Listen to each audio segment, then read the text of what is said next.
أهلا بكم مشاهدينا، أنا كورين فرحات. لجأوا من الحروب رافقهم الطموح بحياة أفضل ولقمة عيش يقومون بتأمينها بعرق جبينهم. هؤلاء هم الأفضل حظاً من سواهم من السوريين الذين ما زالوا يعيشون الحرب ومآسيها. نلقي الضوء على طريقة مساعدة السوريين المنكوبين من قبل المؤسسات الخيرية في الولايات المتحدة، وهي مساعدات إنسانية وطبية ومادية في سوريا والدول المجاورة.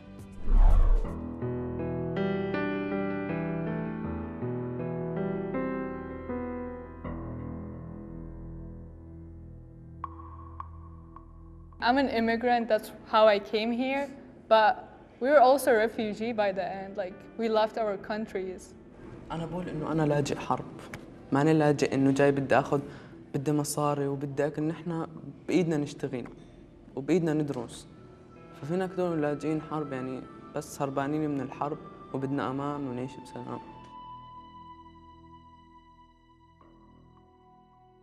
What's happening in Syria right now is just very sad. The fact that we have doctors and nurses and teachers and families and all kinds of people displaced, all kinds of people who are neglected. We have people who are starving in certain areas in Syria, like Wamadiya and different neighborhoods. It shows that the world really has forgotten the people of Syria, and that this is very sad.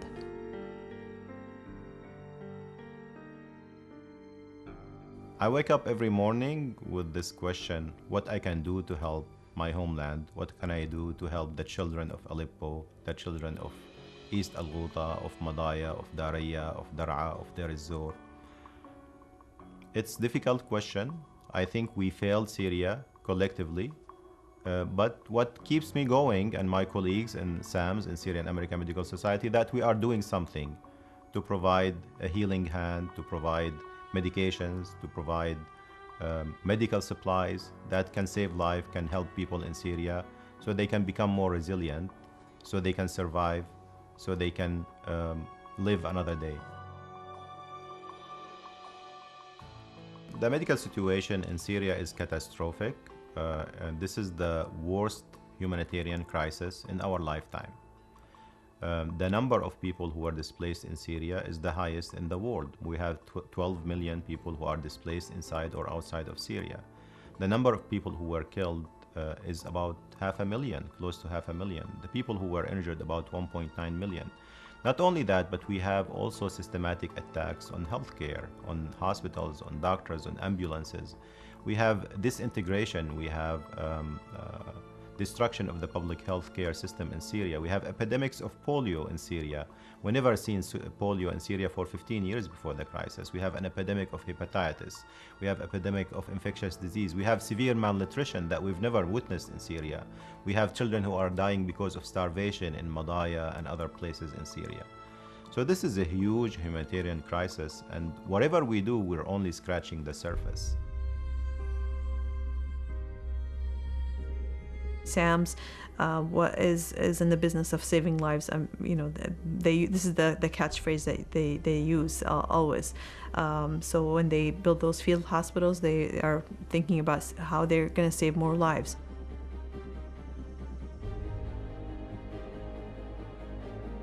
I was in a danger zone. I remember one time that I was planning to go to the hospital in Aleppo, and it was bombed in the morning with barrel bomb. But this is happening on a daily basis in Syria. Doctors continue to work, they don't leave. And I stay there for a couple of days trying to help and trying to do my duty.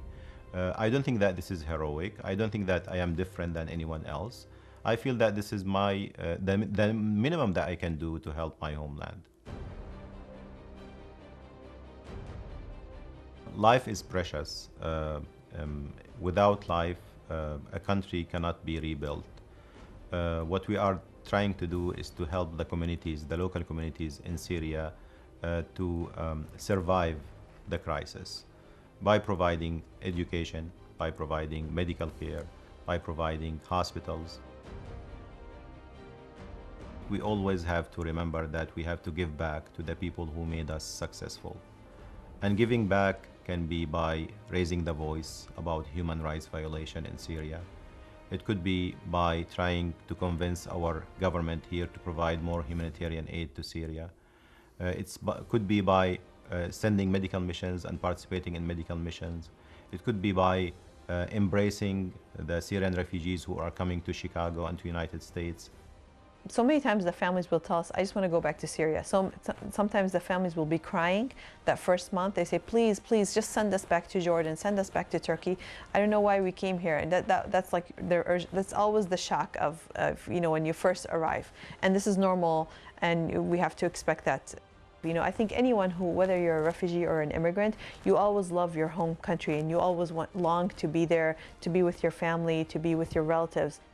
I left my home because of the war, but also mainly because we got the opportunity to have a much better life over here and the opportunity to be able to express ourselves and be who we really are and not oppressed by a certain society.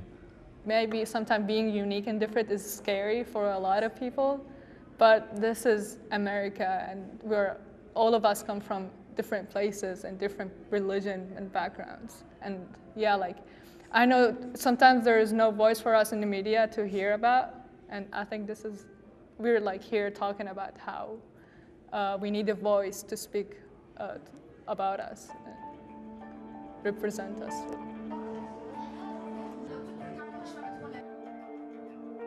Well, a teenage boy once told me that 4 years for you is nothing, but 4 years for us is a lifetime. And it really struck me because the passing of time for refugees is something we should think very closely about for children and for youth, because the war is continuing, the displacement is becoming longer and longer, and as time passes, the gap of what the kids have to overcome and the difficulties that they have to overcome becomes much harder. So one of the most important things that Karam Foundation does with our innovative education programs is when we go to southern Turkey, to the Syrian border twice a year, and we take with us a whole group of international mentors who are artists, journalists, dentists, entrepreneurs, technology people, coders, all different kinds of disciplines. And we go, and they're from all over the world. We go there, and it's almost like bringing the world back to these refugee kids. We are able to expose them to new ideas, expand their minds beyond what they're used to, and bring the world to them because they are living a very isolated life. And this is a very important thing to do for refugees, is to remind them that the world has not forgotten about them, that they're not forsaken, and these kinds of skill sets can not only help you heal from your trauma, but they can also open up horizons for the future for you to be able to not just survive, but thrive. This summer, we will be sending 4 Syrian refugee kids to Phillips Exeter Academy in New Hampshire, which is one of the most prominent boarding schools in the country, if not the world, where the academy has graciously accepted the kids to take a summer program. Being in Phillips Exeter Academy is a great thing, one of the greatest things that happened to me. The people, the students come from everywhere. Diversity is the main thing here. And acceptance. دراستي هي أهم شيء، وهاي المدرسة إن شاء الله راح تكون خطوة كبيرة بحياتي.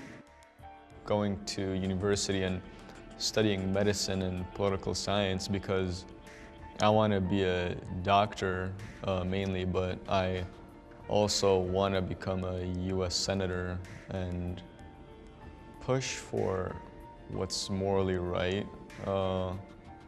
And push and fight for the people, because over the past while that really hasn't existed in governments. So I want to just start pushing back and work for the people now, and that's my main goal, to become a U.S. senator.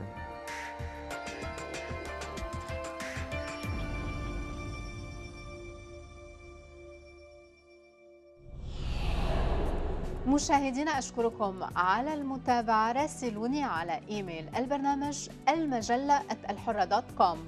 تابعونا على صفحة البرنامج على الفيسبوك المجلة شو، وبلاقيكم الأسبوع المقبل بنفس الموعد. العالم.